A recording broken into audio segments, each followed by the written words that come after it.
Halo teman-teman, bagaimana kabarnya hari ini? Semoga kita sehat selalu ya. Di weekend ini, seperti biasa kita akan share analisis pada pair Euro USD untuk pergerakan minggu depan. Sebelumnya, ini adalah analisa kita pada hari Sabtu minggu yang lalu, tepatnya pada video ini. Nah, kalau teman-teman ada yang memantau, nah itu bisa dapat profit ya, lumayan ya. Walaupun pergerakan dalam satu minggu ini memang tidak begitu signifikan ya. Nah, itu hanya sampai pada zone ini. Saya ada dapat entry di Euro USD ini ya, menggunakan analisa kita pada hari Sabtu yang lalu. Jadi satu minggu ini saya dapat uh, lumayan lah, walaupun kecil-kecil ya. Nah, kalau kita perhatikan teman-teman untuk pergerakan dalam satu minggu ini, setelah harga masuk pada POI pertama di H4 ya, ini kita marking minggu lalu di H4, lalu harga langsung ada respon ya, langsung melakukan kenaikan.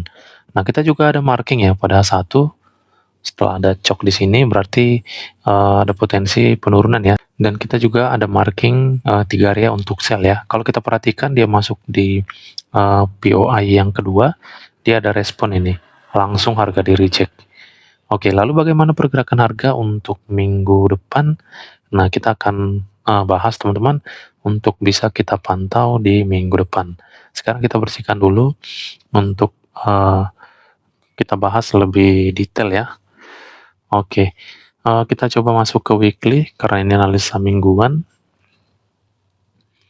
Ya, kalau kita perhatikan teman-teman, penurunan ini ya, memang ini sudah kita bahas pada Sabtu lalu. Dia ini retest untuk mencari area yang lebih kuat untuk harga melakukan kenaikan atau lanjut naik, teman-teman. Dan kita perhatikan di sini masih ada resisten area. Memang ini hanya sisa shadow ya, tapi tidak menutup kemungkinan ini bisa mereject harga kembali melakukan penurunan, teman-teman. Oke, kita lihat setelah harga rejection, nah ini kembali naik lalu reject lagi. Nah itu tadi dari POI H1 yang kita lihat. Nah, nanti kita akan perjelas ini teman-teman, apakah kita memang masih bisa open sell atau kita fokus untuk cari posisi buy-nya. Itu nanti kita akan temukan pada time frame H1-nya. Nah, itu yang bisa kita lihat pada weekly-nya. Sampai pada zone ini aja sudah cukup lumayan ya untuk target minggu ini. Sorry, minggu depan. Oke, kita coba masuk ke time frame daily. Oke, pada time frame daily, nah seperti ini ya. Oke, kita coba cek ini ya. Nah, kita perhatikan untuk di time frame daily ini ada double maro setelah terbentuknya di sini supportnya, muncul double maro di sini dan harga reject kembali dari zone area ini. Nah, reject menyisakan shadow, tetapi untuk close body-nya teman-teman, kita perhatikan dia tidak mampu menutup candlestick bullish sebelumnya ya. Nah, dari bawah juga ada rejection ini. Dia close tetap di atas dari candlestick bullish sebelumnya. Oke, teman-teman. Ini pada time frame daily yang bisa kita lihat. Ya, sekarang bagaimana di time frame H4? Oke, kita coba cek dulu bias pada H4 seperti yang sudah kita bahas pada Sabtu lalu. Oke, untuk breakout structure terakhir itu pada area zone ini.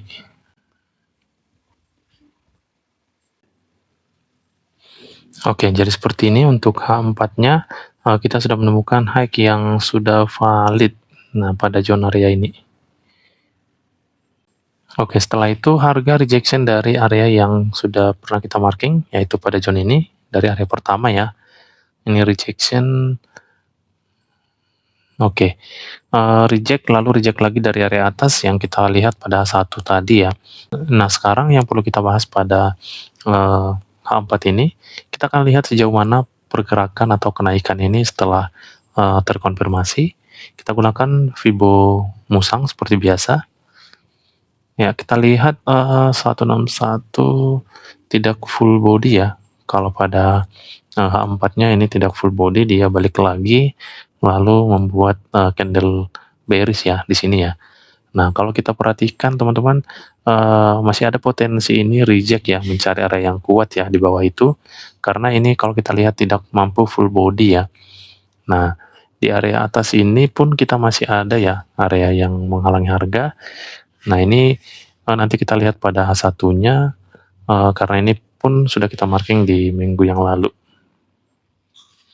Oke, itu zone 261-nya. Jika nanti mampu harga membuat kenaikan dari area-area yang kuat di bawah ini. Nah, yang jelas setelah terkonfirmasi dia sampai pada zone 161, itu tidak full body break pada H4-nya. Oke, nah sekarang kita akan lihat struktur pada time frame H1-nya teman-teman. Yang jelas bias untuk di time frame H4 itu masih bias buy. Dan kita masih punya ini ya, area entry ya. Sorry, kita coba balik lagi ke H4. Nah ini, jika nanti tidak ketemu zone yang kuat, ya bisa aja harga mencari area yang kuat di bawah ini, karena ini masih di struktur H4-nya. Ya, jadi kita bisa marking kembali untuk area-area buy-nya di H4 ini. Oke, ini kita lihat areanya yang masih fresh dan bisa kita gunakan ya pada time frame H4-nya.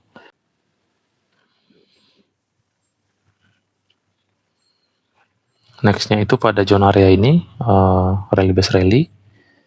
Nextnya itu di area paling bawah ini sisa shadow ya, atau area support ini. Oke, yang jelas inilah sebagai low valid pada time frame H4-nya. Nah, seperti ini teman-teman, ini ada 3 POI lagi ya, yang masih fresh pada time frame H4. Ini bisa kita gunakan ketika nanti penurunan ini tidak mampu di reject kembali dari area zone ini. Nah, itu bisa aja masuk ke zone area yang kita marking ini. Oke, itu pada H4. Sekarang kita masuk ke H1-nya. Ya, pada H1 setelah kita marking minggu lalu atau hari Sabtu yang lalu, di sini ya, ini sebagai change of character, artinya ada perubahan tren ya. Nanti kita lihat struktur yang baru lagi. Oke, kita perhatikan struktur baru itu. Nah, ini kita ketemu di area ini teman-teman. Nah, ini sudah ada struktur baru, break obstructor. Nah, lalu di sini ada full body ya. Untuk high-nya, jadi ini sudah ada perubahan tren kembali. Di H1 menjadi buy. Oke, seperti ini. Jadi ini kita delete karena perubahan harga sudah terjadi kembali menjadi buy pada time frame H1-nya. Nah, sekarang kita coba lihat struktur baru setelah change of character, apakah masih ada yang baru di atas ini. Ini belum ya. Oke, itu juga belum. High-nya, nah ini high-nya yang sudah ada yang valid teman-teman. Untuk struktur terakhir tetap ya di area change of character itu. Oke, ini high valid pada time frame H1. Sekarang kita lihat area entry untuk posisi buy. Ini kita delete. Oke, ini teman-teman, kita ketemu satu pada zona area ini. Ini masih fresh ya. Oke, itu masih fresh, masih bisa kita gunakan untuk posisi buy pada time frame H1. Itu sisa satu ya. Untuk rejection ini, nah ini belum ada pola konfirmasi untuk kenaikan. Jadi pada time frame H1 ini boleh kita fokus buy jika ada pola konfirmasi pada zone ini. Nah, jika tidak terkonfirmasi seperti yang sudah kita bahas di H4, nah ini yang bisa kita pantau pada H1-nya. Nah, kalau sampai itu di break, maka ada potensi harga untuk masuk kembali di POI pada time frame H4, karena struktur H4 itu masih buy, teman-teman. Jadi kita sudah marking tadi 3 area lagi yang masih fresh di time frame H4-nya.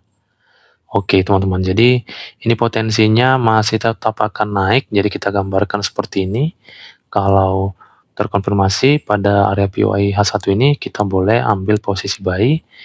Ya, sesuaikan nanti dengan pola konfirmasinya, gunakan Fibonacci retracement ya, zone 161 itu sebagai TP utama kita. Nah, itu teman-teman yang bisa kita lihat pada time frame H1-nya ya. Kita masih bisa fokus untuk buy-nya karena sudah ada perubahan tren, change of karakter ke atas. Oke, jadi nanti area zone ini juga akan menghalangi harga ya untuk melakukan, eee, kenaikan ya. Jadi, hati-hati nanti pada zona area tersebut, teman-teman. Oke, yang jelas sudah kita pahami untuk pergerakan-pergerakan harga ini di masing-masing time frame ya. Kalau di H4 itu masih bias buy, masih ada area entry di bawah ini 3 area lagi. Jika area di H1 tidak kuat untuk melakukan, rejection atau kenaikan ke atas, maka kuat potensinya harga masuk di POI pada H4 ini. Jadi itu hubungan H4 dengan, struktur di H1-nya, teman-teman. Oke, jadi kita bisa fokus di H4 atau di H1 itu bebas, terserah dari teman-teman, di mana nyamannya ya. Oke teman-teman, itulah potensi pergerakan harga pada pair Euro USD untuk minggu depan ya. Semoga setiap analisa kita boleh bermanfaat dan menambah wawasan untuk kita semua. Terima kasih, salam profit, dan tetap semangat.